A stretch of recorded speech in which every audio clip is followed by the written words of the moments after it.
Hey everybody, I'm Jason and welcome back to my channel. This is my 1988 BMW R100RT. I rode it pretty deep into the season last year, and when I tucked it away in my shipping container I didn't have time to clean it up properly. And there's also a few issues on this thing that I've been meaning to get to, and I guess now's the time. It's the spring and the beginning of riding season, and I want to get some stuff taken care of. I keep the bike in a shipping container through the winter because I live out in the country and we have a real problem with rodents. I have had problems with them eating through the wires, so by keeping them in there, and all my bikes and lawnmowers and everything, it just keeps them safe, and I have a lot less trouble in the spring when I bring them out. But still, the first thing I like to do is put her up on the lift and just go over everything, give it a good clean, and just get to know the bike again. I don't put that many miles on it. I think last year I put maybe 4,000 or 5,000 kilometers. But, I really love this bike and I want it to last forever. So, I like to take a little bit of time and just go over everything, make sure it's okay. It's kind of a labor of love, and I don't find it to be that much of a hardship. But I did find a few things that I would like to touch up just before I get too deep into riding season. First thing I want to do is take these foot pegs off and clean up this little bit of rust on the brackets. So about, 5 or 7 years ago, I took the bike all apart. I repainted all the blue, and I painted the rear of the frame in this soft gloss black, which I think looks really sharp. And I did clean these up, but I guess I didn't do a good enough job, or the paint I used wasn't good enough, so they've rusted through. So I'm going to take them off and just paint them black. That was a bit of a pain in the butt, but it's tight quarters. This side should be a lot easier.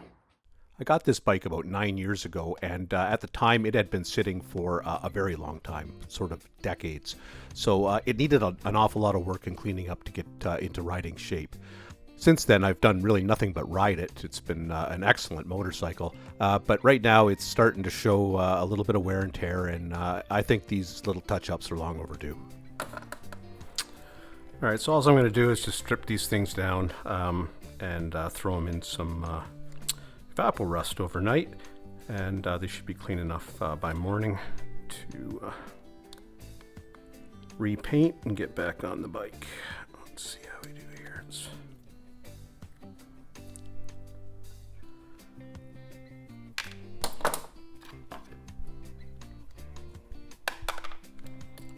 It'll all clean up just beautifully. Okay, let's take this off.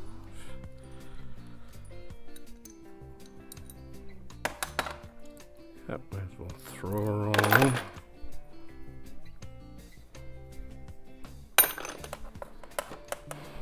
And then there's a metal plate there on the end. And I guess this just pushes out. Yeah, I'm just going to soak that in some soapy water and I'll bet it pulls out no problem. Do that a little bit later. Let's take this one apart now.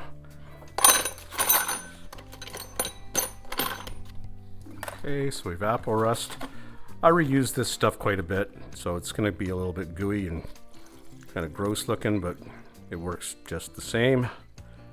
Every now and then I replenish it, but I would say, even in a couple hours, these will probably be clean, but I'll probably let it sit overnight. It's getting late in the day now, and they'll be spotless in the morning.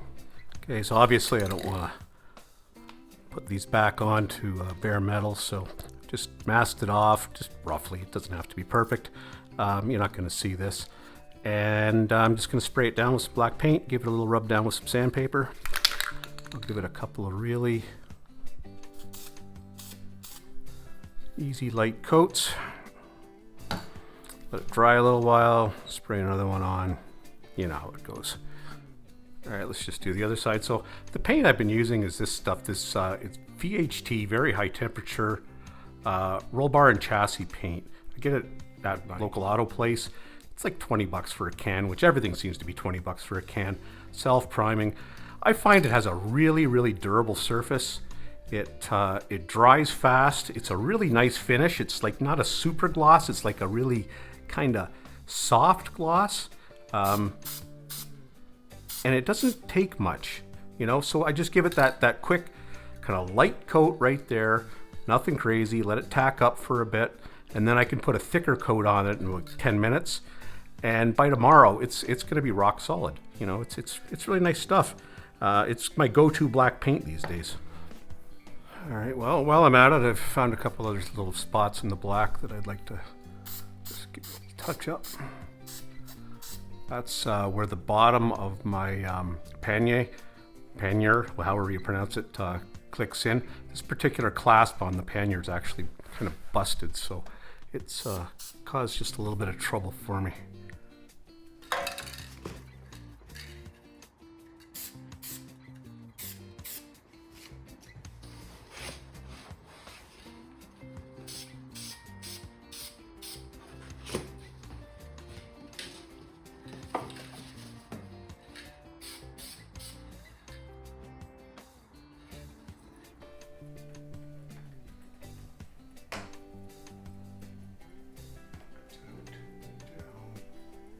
You know, got some spider webs and just a little bit of gunge.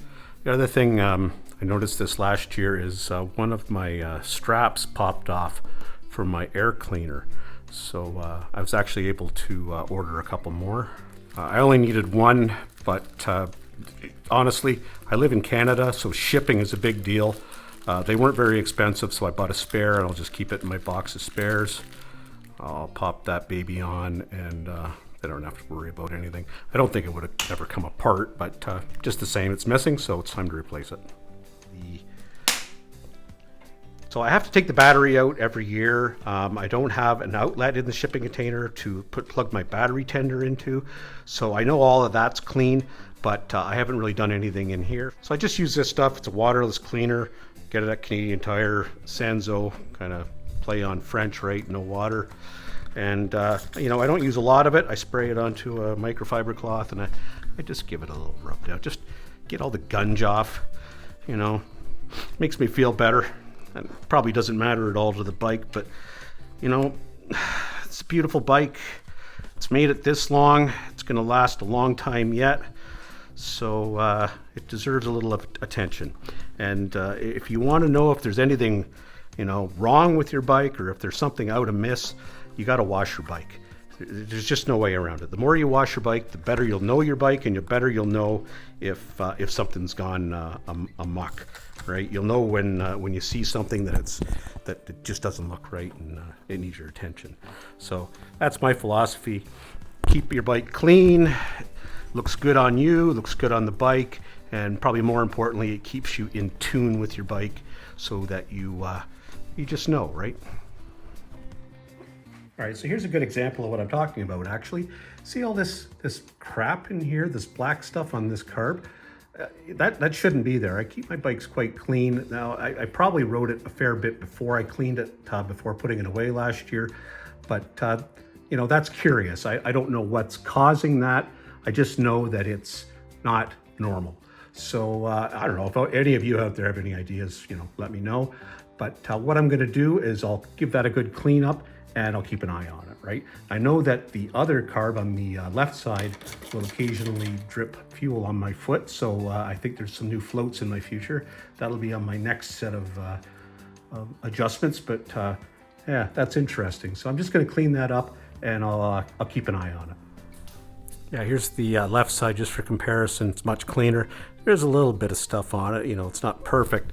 And definitely you can see where it's been dripping gas out every now and then. So as I said, I'm pretty sure we just need to replace these floats. They're the original cork floats, but definitely much cleaner than the other side. And you know, I guess there's a carb rebuild in my future, but I think I can put that off until next year. So the bike did come with the original fairing. When I painted the bike a couple years ago, I actually didn't paint it the original, was it Bermuda blue? I actually went with another BMW color from their cars, which I think was Mediterranean blue, which is just a little bit deeper. It's got a lot more pearl in it, a little bit more modern. I just love the color, but I didn't get enough to do the fairing, and really, I don't really do much of the kind of driving that needs a fairing. So, but I put these gaiters on, and that's been a good probably 6 or 7, maybe even 8 or 9 years.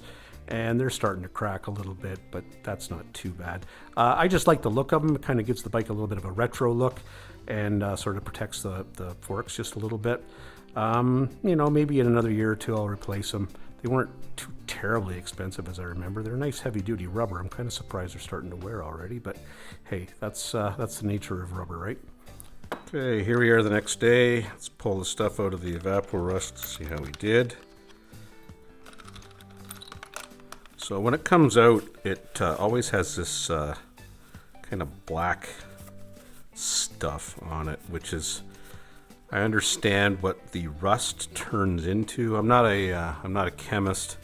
I just know the stuff works and it always looks like this. But yeah, it always has this kind of black, kind of gungy kind of look to it, but there's no rust, right? It's cleaned right up. So the next step is to give this stuff a rinse. What I do with it is I'm going to throw it in my ultrasonic cleaner and some nice clean Dawn dish soap, and just give it a quick wash up, and then set it aside, paint it up, and get it ready. Okay, here's the stuff after just a couple of minutes in the water, just to kind of get any of the loose stuff off. You know what? I'm probably going to give these a hit on my wire wheel, just to get them clean. Okay, that's better. So I just clean them up on the wire wheel. So what I'm going to do now, I'm just going to spray them down with some brake clean, and just kind of let them sit out in the sun for a bit, dry off, and then I'll give them a couple of coats of paint. All right, these parts in here, I'm going to search through my stash and see if I can replace as many of these as I can with new. I should be able to find something. If not, I can just clean these up and use them again.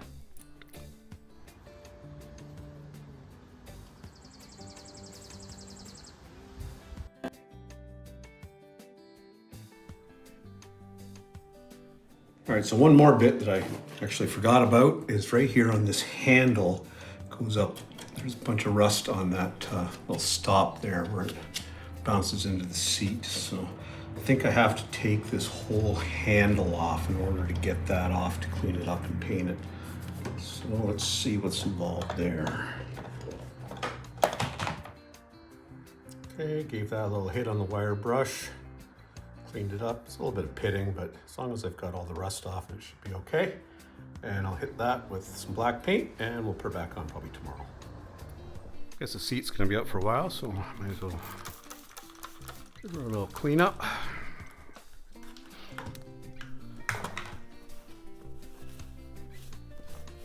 Got a bunch of paint drying, and I don't think I'm going to be putting this stuff back on the bike until tomorrow. I mean, I might as well let the stuff set up and get nice and hard before putting it back on. So I'm just going to take advantage of the bike up on the lift and give the tires clean. You know, it's a little bit easier while it's up in the air. I don't have to bend over, lay on the ground, and you know, it's kind of a zen thing. And you know, I check the tires while I'm at it for cuts and marks and everything, but they're only 2 years old, so they're in good shape. All right, one of the last things I want to deal with in this video is kind of a long-standing issue I've had with mirrors on this bike. Since I took the fairing off, I no longer have the mirrors that are attached to it.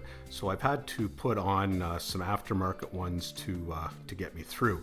I've gone through about 3 or 4 different sets of these things, and honestly, I've just been disappointed. So the issue is this set here is actually a BMW set of mirrors, and it's got a real wobble problem. Like, it's just not tight in this joint here, and as I ride, the things dance and go all over the place. I've siliconed them. I've tried all kinds of things to lock it in place, and it's just not working for me. You know, it's kind of too bad because I like the look of the round kind of retro mirrors, but they just suck, I'm not gonna lie to you. So a couple of years ago, I found these mirrors by MGO. They're really quite inexpensive, actually. I use them on one of my Hondas, my XL600. I've used it on it for several years now, and they've proved to be rock solid. So I'm going to mount them on. They've got nice long stems, which puts the mirror out because I've kind of got a wide shoulders, kind of got a wide body, and I like to be able to see around myself. So I found these to be really good mirrors, and I'm going to put them on right now. One of the things that makes the mirrors a bit of a challenge on this bike is that this seems to be a fairly unique thing, at least it's the first time I've ever seen it, is the through holes for the mirrors are actually just through holes. They're not threaded. And they're sized to pass an 8mm thread through. I think they're about 8¼ millimeters in diameter. And the other thing that's kind of strange, at least to me, is that they're actually a different thickness from one side to the other. Even for those mirrors I just took off, which were off of a BMW F series bike, I had to make this adapter to make it work. So I'm going to have to do the same because the threads on these new mirrors, these MGO mirrors, are actually an M10 by 1.25, which won't pass through that hole. Now, I could, I suppose, drill that hole out, except I don't think that this one side is actually even thick enough to pass it through to put a nut on it. So what I've done is I've made an aluminum adapter on my lathe, and I've threaded it so that I just have to put an M6 bolt in through the bottom. I've made a little collar so that it fits through, and that should hold it tight, and then on the top I've tapped it to fit the M10. So these things should fit on nice and tight, and you know, I painted it black so it'll look seamless. Alright, so what I had to do was I turned this 8mm shoulder onto the adapter so it fits in there reasonably snugly, you know, not too tight, and then this M6 stainless steel bolt goes in from the other side, threads in, and will hold it. I might put a little bit of blue Loctite on there just to keep it tight, but that should be good enough for a mount. I don't think I'll have any trouble after that.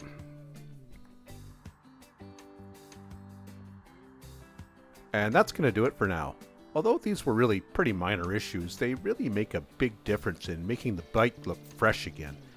After a good wash and polish, it's ready for another riding season, and there's still a few things I'd like to get to, but they're going to have to wait for a rainy day. Thank you very much for watching, and if you like these videos, please subscribe.